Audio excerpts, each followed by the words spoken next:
సింగరేణి కార్మికులు ఉద్యోగుల చూపు ప్రైవేటు విద్యాసంస్థల వైపు ఎందుకు మల్లుతోంది? ఊహ తెలిసిన నాటి నుంచి ప్రతి ఒక్కరికి విద్య అనేది ప్రాముఖ్యంగా మారింది.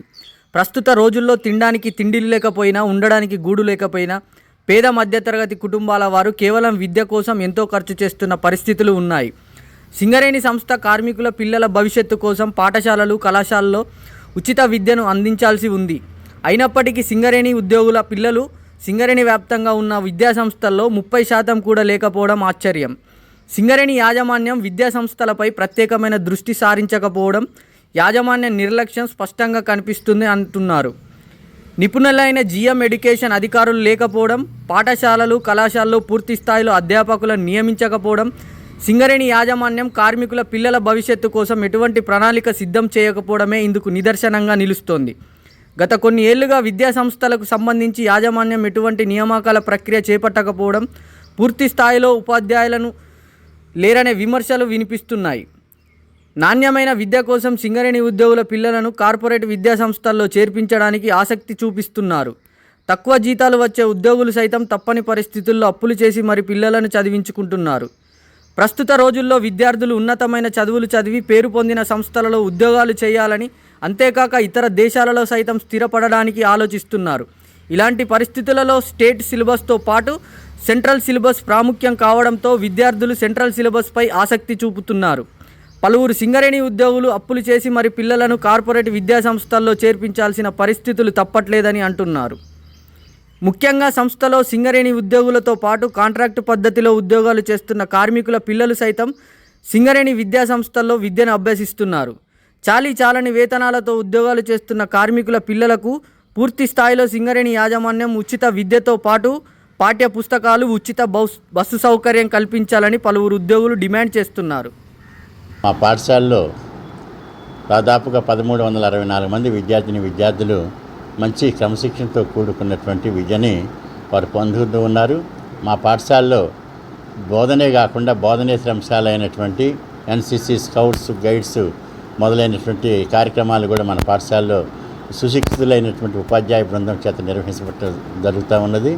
మా పాఠశాల చదివే విద్యార్థులకి ప్రభుత్వం వారిచే అందించబడేటువంటి పాఠ్యపుస్తకాలు మరియు యూనిఫామ్స్, దాంతోపాటుగా మా విద్యార్థులకి సుశిక్షితమైనటువంటి మంచి ఆహారాన్ని, మధ్యాహ్న భోజన పథకాన్ని కూడా మన పాఠశాలలో ప్రభుత్వం వారి చేత అందించబడటం జరుగుతూ ఉన్నది.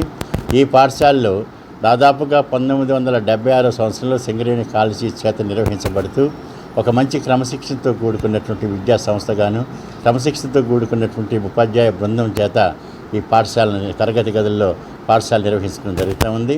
వాటితో పాటుగా సింగరేణి యాజమాన్యం వారు మన విద్యార్థులకి ఒక మంచి విద్యను అందించాలనే ఉద్దేశంతోనూ మరియు టెక్నికల్ నాలెడ్జ్ ఇవ్వాలనే ఉద్దేశంతోనూ మంచి డిజిటల్ ల్యాబొరేటరీస్ని, వాటితో పాటుగా కంప్యూటర్ ల్యాబొరేటరీని ఏర్పాటు చేసి కంప్యూటర్ ఫ్యాకల్టీని కూడా రిక్రూట్ చేయడం జరుగుతూ ఉన్నది.